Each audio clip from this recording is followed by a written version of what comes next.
Welcome to Ask with Everyone. This morning I have Jamila with me, and Jamila is trying to teach people about financing. Jamila has two young boys. She is debt-free, believe it or not, which I think most of us wish we were debt-free. Mind you, she is debt-free, for the exception of her mortgage. She lives in New York. So without further ado, I'm going, Miss Jamila, take it away. Hi, Wynn. Thank you so much for having me on your show.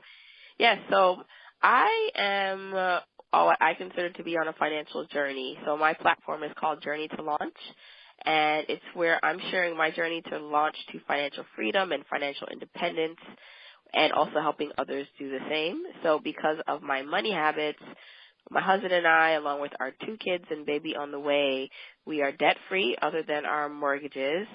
And I'm very intentional about how I spend money, how I view money, and I really want the same type of freedom, the same type of just advancement for everyone in their finances for other people, which is why I started JourneyToLaunch.com, the podcast and the blog, and why I'm so passionate about helping other people reach their goals. So, okay, you are a podcaster, so let me ask you this. Now I know I said pick your favorite child question here. What has been your favorite episode of your podcast that you have done, and so that all my listeners should tune into? So I would say the very first 2 episodes of my podcast where you get to learn more about me are my favorite episodes. So if you haven't really heard about me before, or you want to understand more of my story, because I really do believe that it's all in not only the message but the messenger. And what helps is if you can connect with who's telling their story and who's giving advice. So if you want to learn more about me, I would say go to episodes 1 and 2 of my podcast, because in those episodes, in episode 1, I just talk about who I am and why I started Journey to Launch. And then in episode 2, I talk about how it is that my husband and I saved and invested $85,000 in 1 year. So that one is a pretty good one, too. Well, yeah. Now you have a new fan girl, me, Journey to Launch of your podcast here. And so, Jamila, what is your favorite book of all time? It could be audiobook, it could be a book, it could be a Kindle book. What is your favorite book? So, I mean, there's so many to choose from, but one that always stands out to me because it's such a classic is The Richest Man in Babylon.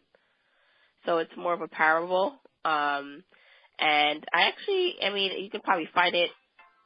You probably can find it online for free, but I remember I listened to the audiobook on YouTube recently, maybe last year, but I really try to read it every once in a while. But it's called The Richest Man in Babylon, and it's a parable just talking about why and how, like, money back in this day, which is and it's by George Samuel Clason, and the time is in ancient Babylon, but it's a collection of just wise information and stories around finances that still apply today. So it's wonderful.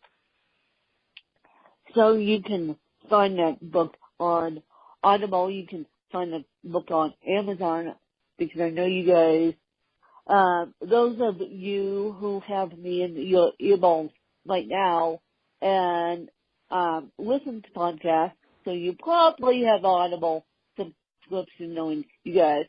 And so The Richest Man of Babylon can be found on Amazon and can be found on YouTube and can be found on Audible. I believe you just search for it and then it will pop up, but I'm not sure about Audible. But as Jamila said, it can be found on YouTube. So, Jamila, on your journey to launch, since we're talking about a podcast and a blog, what has been your favorite entrepreneurial moment in all this? And then what has been your not so favorable entrepreneurial moment? Good question. So I'd say that my favorite moment, there's not just one moment. I think the moments that make it all worthwhile for me is the response that I get from people who listen to my podcast or who follow my story, that they're so inspired and that I'm changing their life. I'm inspiring them to do better.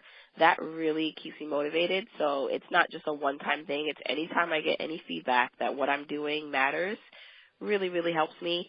And then just the least favorite thing is just juggling everything. So, I have a lot going on. I'm married. I have 2 small boys. And then I'm also pregnant and I still work full time. So juggling everything and then growing Journey to Launch on the side can be pretty overwhelming and demanding at times.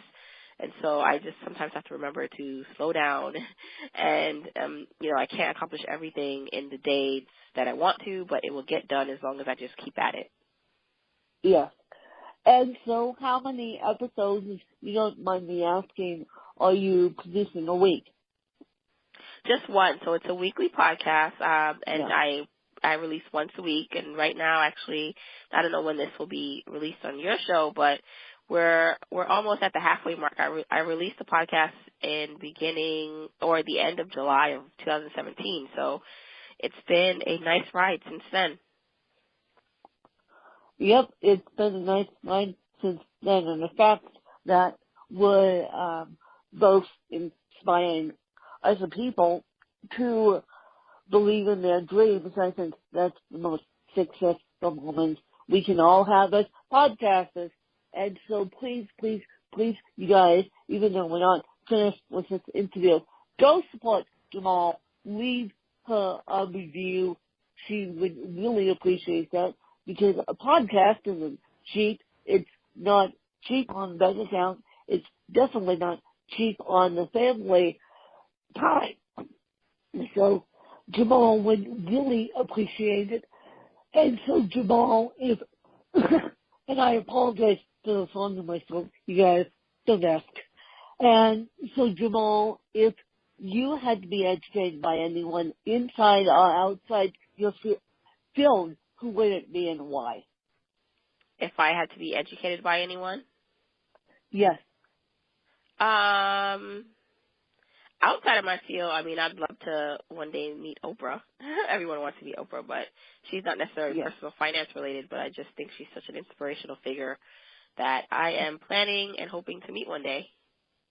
Yeah, well, it doesn't have to be personal finance either. It just has to be, and Oprah didn't make a name for herself. I remember when the Oprah show was big. I wish I had the opportunity to go see the Oprah show live, but I didn't. So, but everyone wants to meet Oprah, and everyone wants to ask her how she did it. And if you were able to meet Oprah, what questions would you ask her? I honestly, I wouldn't even ask her. I feel like she's almost said everything that needs to be said about, the general questions on, she's produced so much content and helped so many people. I wouldn't even really need to ask her a question. I would just want to be in her presence, that energy, and just, I would just, what I'd like to do with Oprah? I would like to show Oprah what I'm doing and to get her feedback on it. Just to get her response, if she thinks I'm on the right track. I feel like I'm on the right track, but and I know that we don't necessarily need validation from others, but a validation from Oprah saying, you know what, you're doing the right thing, this is a good thing you're doing, and, this is working for you and keep doing it, would totally just make everything,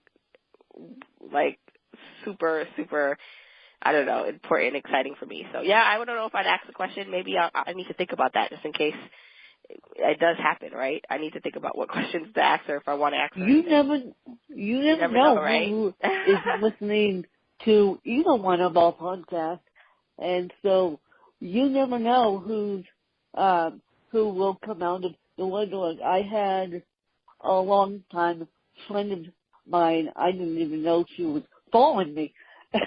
I had a long time friend of mine yesterday come out of the woodwork and say I did something for you on Twitter. And I'm like, wow, you never know who's following you or listening to your podcast or has connections with Oprah and may be able to send your podcast or maybe send a piece of your podcast to Oprah. You never know. Right, you're right. Never know.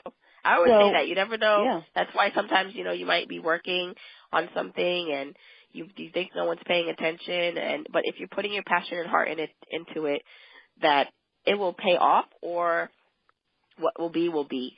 And so you never know who's watching. You never know what doors are being opened for you without you even knowing. So just stay positive and keep at it. I definitely agree. Now, why did you want to start the journey to launch? Was it a personal intention? Well, I know getting debt-free is a personal intention, but why did you want to share it publicly, and why did you want to share your story publicly?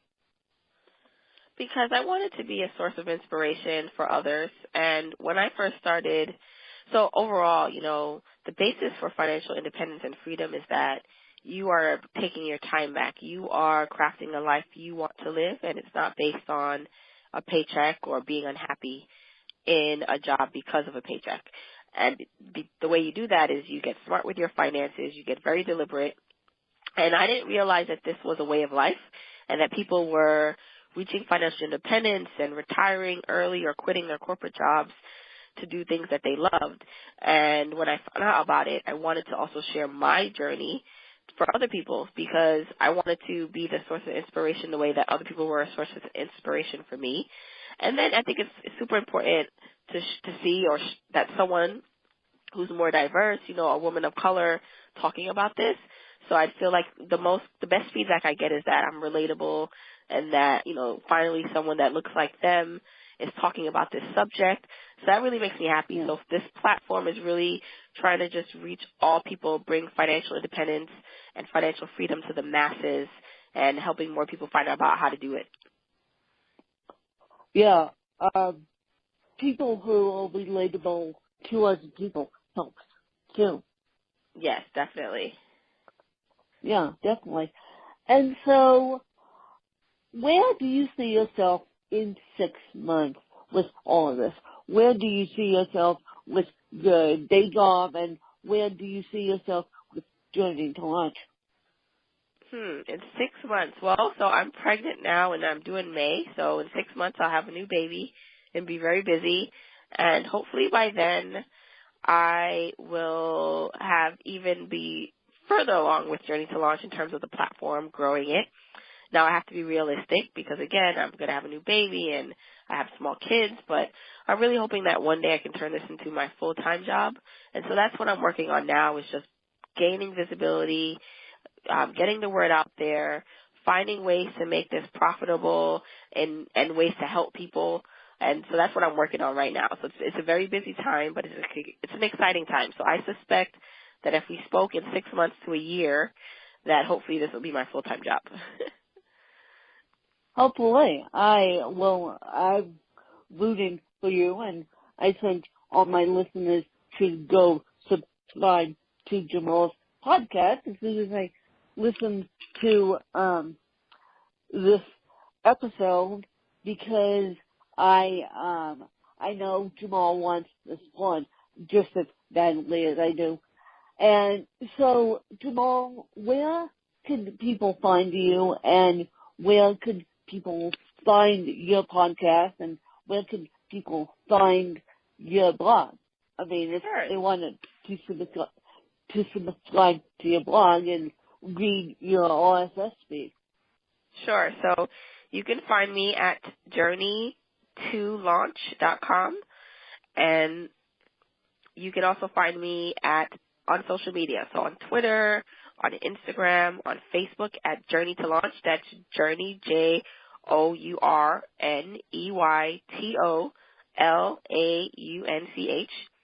Also, since you're listening to Wynn's Wonderful Podcast,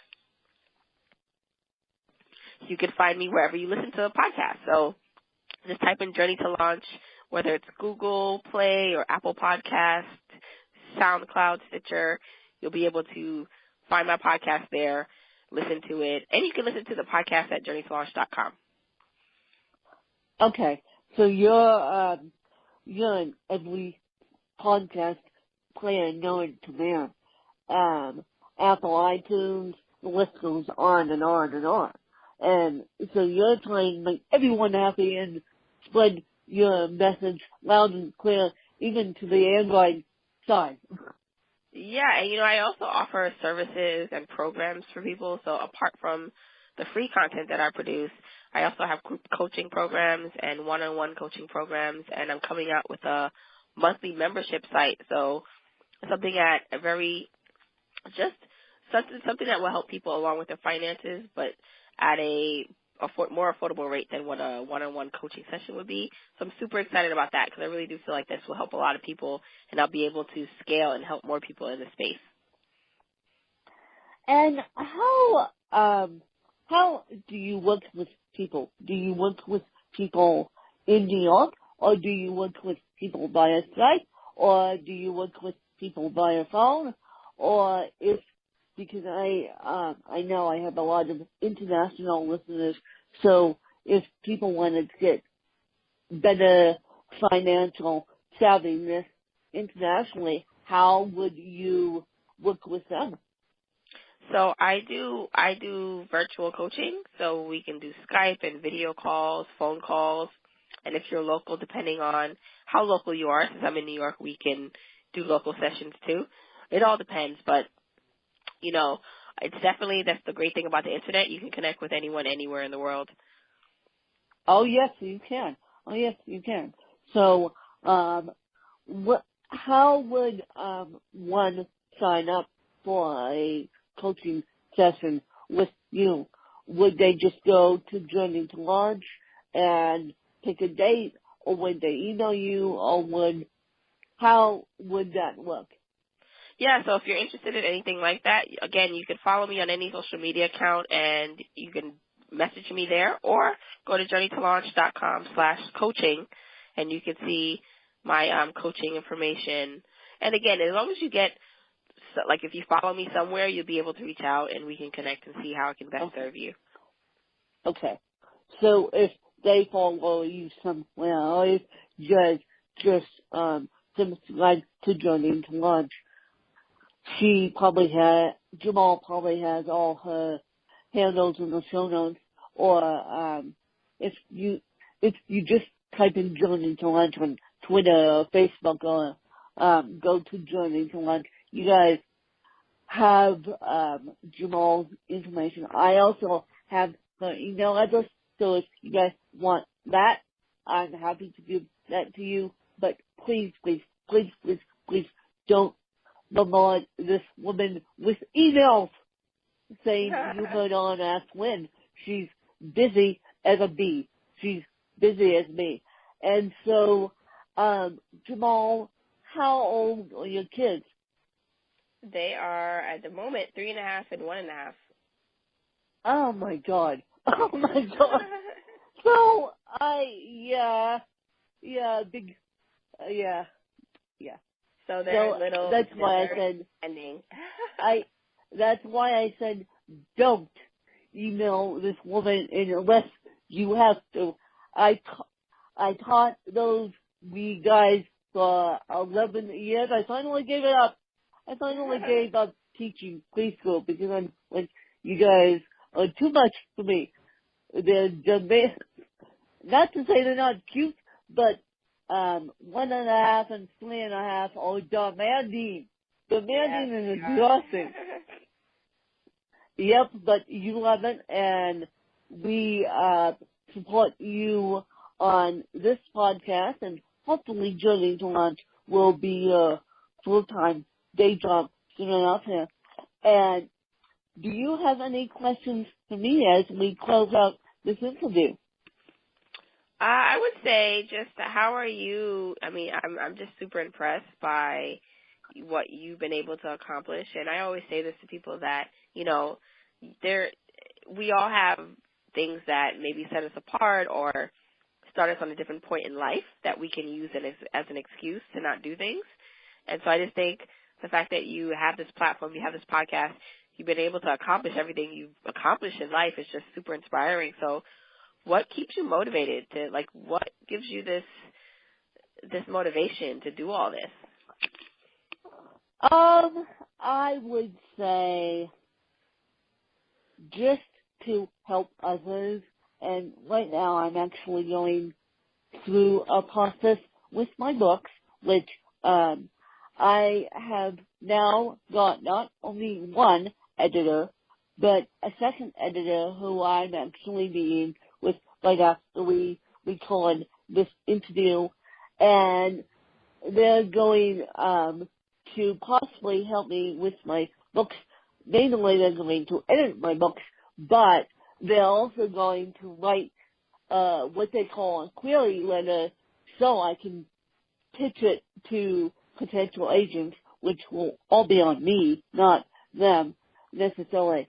So right now I'm trying to step away from the self-publishing industry. I've been in this industry for 7 years, and now I need to see if I can get with the big boys, with the big publishing houses in New York, because I need to share my story on a bigger platform.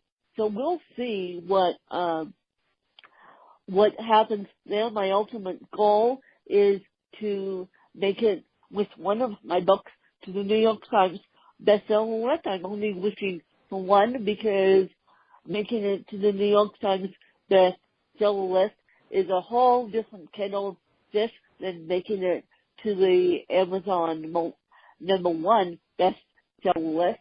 I have done that several times, although I actually did it with my first book, I Come a Win. And so we'll see what happens. But if I do make it to that point, not only will I be extremely happy, but I will share with you guys. And Jamal, I hope you listen to my podcast as this journey goes along. I will be sharing with my fans how I did it, because most New York Times bestselling authors say I made it to the New York Times, but they don't share the process. Right. Okay, yeah, definitely be looking out for your stuff. So, yeah.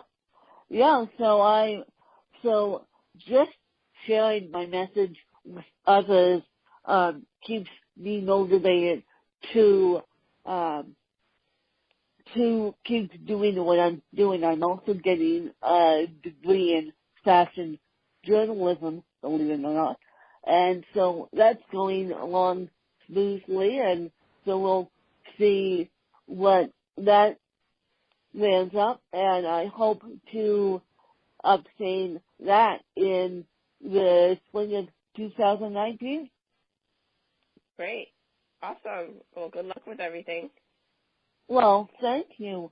And you guys, I hope that you enjoyed another fabulous interview with Jamal and I. And please go subscribe to the Journey to Launch.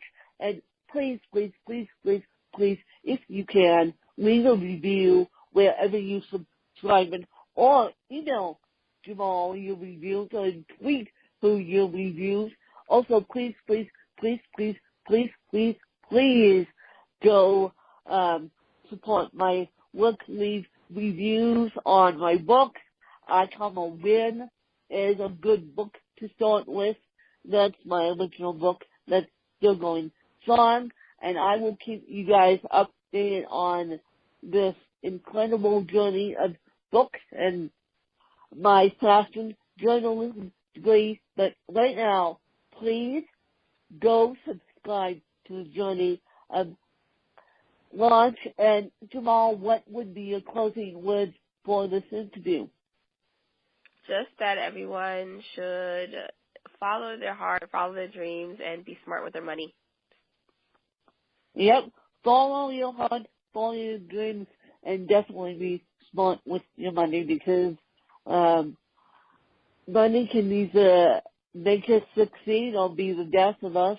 And yeah, just be smart with your money. And I thank you guys for your support. Please pass this episode on to a friend so we can make the Aspen community even bigger and stronger. And please pass episode 1 of the Journey to Launch on to a friend as well, so Jamal gets the same benefits I do of finding new podcast listeners. And I thank you guys for letting me into your earballs on this crazy journey of Aspen, and I'll be keeping you updated, as I said.